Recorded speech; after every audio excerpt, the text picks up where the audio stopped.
శుక్లాంబరధరం విష్ణుం శశివర్ణం చతుర్భుజం ప్రసన్నవదనం ధ్యాయేత్ సర్వవిఘ్నోపశాంతయే. మహిషాసురవధ. నారదుడు: మహానుభావ, ఆ కాత్యాయనిదేవి ఆ మహిషదైత్యుని ఇచ్చిన సకల సైన్యంతో సహా ఎలా సంహరించిందో వివరంగా చెప్పండి. అన్ని శస్త్రాస్త్రాలు కలిగి కూడా కాళ్లతో ఎలా మర్దించింది అని అడగగా అందుకు ఆ పులస్త్య మహర్షి ఇలా చెప్పాడు: నారద, ఈ పవిత్రము పాప భయాపహరమైన వృత్తాంతం చాలా పురాతన కాలం కృతయుగం నాటిది. దీన్ని శ్రద్ధగా ఆలకించు. ఆ విధంగా క్రోధోన్మత్తుడై నమరుడు చతురంగ బలంతో దేవి మీద లంఘించడంతో ఆమె వాని వైపు తదేక దీక్షగా చూసింది. అంతటా ఆ రాక్షసుడు ప్రచండమైన బాణాసనాన్ని ఎక్కుపెట్టి ఆ వింధ్యాద్రిని బాణవృష్టితో కప్పివేశాడు. వాని ఔద్ధత్యం చూసి భగవతి మహావేగంతో తన శ్రేష్టమైన ధనస్సు ఆకర్ణాంతం వంచింది. బంగారు వికారం గల ఆ ధనస్సును దానవ సైన్యంలో మేఘాల మధ్య ప్రళయ విద్యుత్తు వలె వెలిగింది. అంతటా ఆ దేవి కొందరిని బాణాలతో, కొందరిని ఖడ్గంతో, కొందరిని గదతో, కొందరిని ముసలంతో, మరికొందరిని డాలుతో సంహరించింది. ఇక ఆ దేవి వాహనమైన కాళమృత్యువు వంటి సింహం ఒంటరిగానే తన జటలను జులిపించి ఎందరో రక్కసులను సంహరించింది. కొందరు రాక్షసులు వజ్రాఘాతాలకు మరణించారు.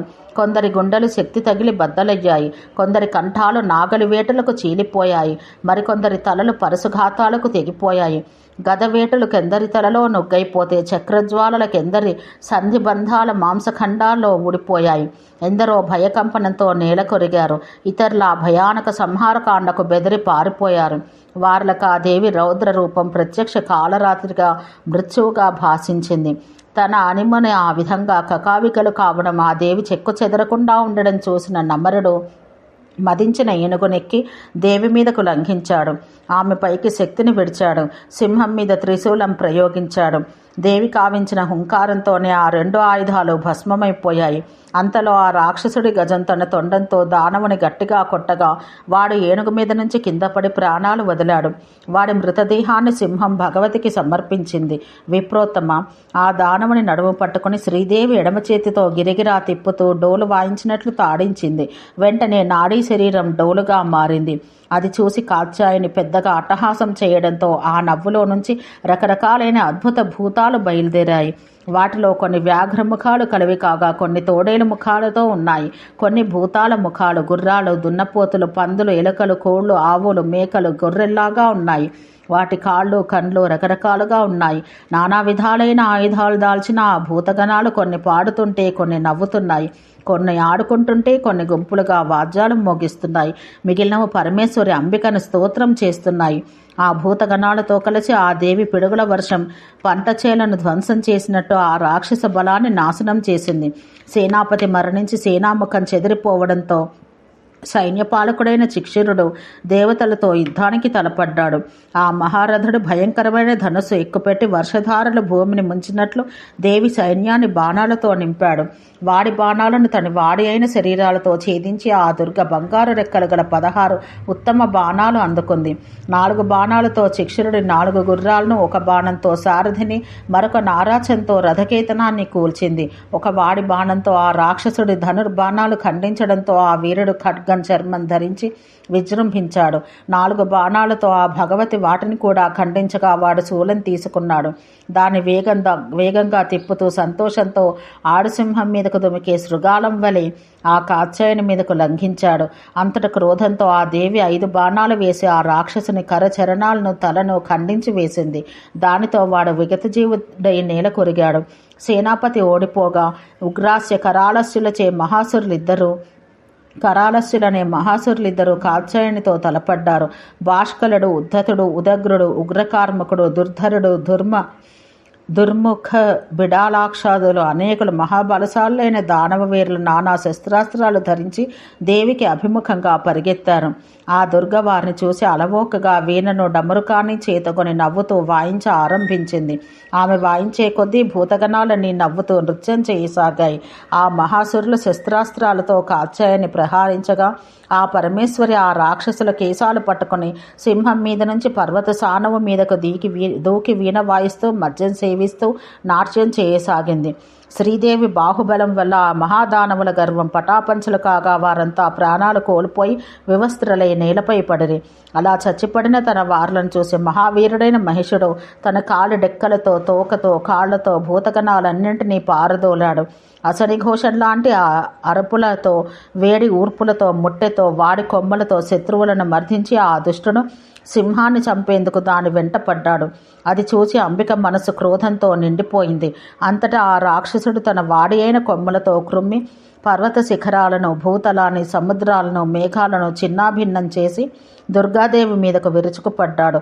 ఆమె ఆ దుష్టుని పాశంతో బంధించగా వాడు మదమెక్కిన ఏనుగుగా మారాడు. ఆమె దాని తుండాన్ని నరికివేయగా వాడు మళ్ళీ దున్నపోతుగా మారాడు.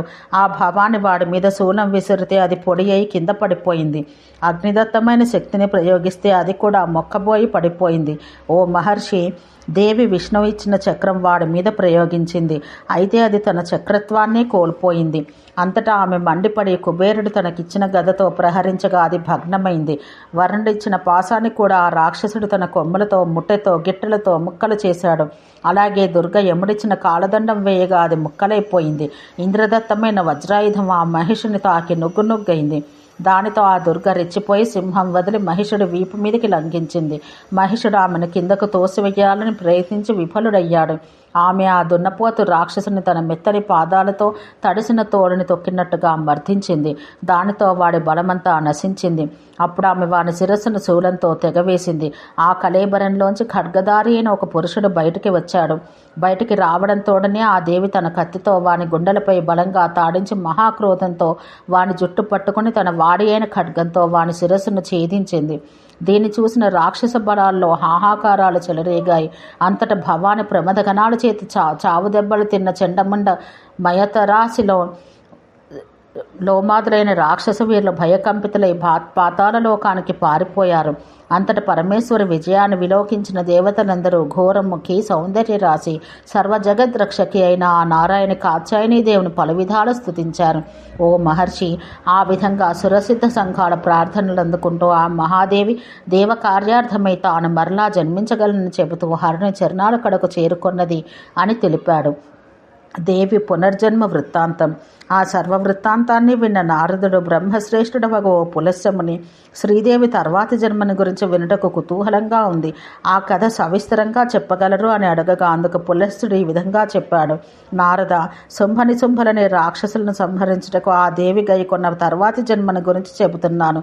హిమవంతుని పుత్రిగా జన్మించి ఆమె శంకరుని పెండ్లాడింది. ఆ తపోధనరాలి పేరు ఉమ. ఆమె కోశాన్ నుంచి కౌశికి జన్మించింది.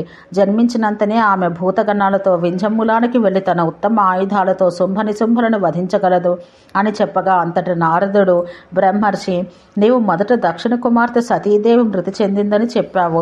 ఆమె ఏ విధంగా హిమవంతునింట జన్మించనో చెప్పకూడదను. ఆ పర్వతపుత్రి కోసాన కౌశికి జన్మించిన వైనం శుంభనిశుంభులను రాక్షస వీరులు ఎవరైనది వివరంగా తెలుపమని ప్రశ్నించాడు. ఆ నారదునికి పులస్త్యుడు, ఓ ముని, నీకిప్పుడు పార్వతి జన్మ వృత్తాంతం, కుమార సంభవ పురాతన గాథను చెబుతున్నాను. శ్రద్ధగా విను. సతీదేవి మరణానంతరం నిరాశ్రయుడైన శంకరుడు బ్రహ్మచర్య దీక్ష గ్రహించి కఠోర తపశ్చర్యలో మునిగాడు.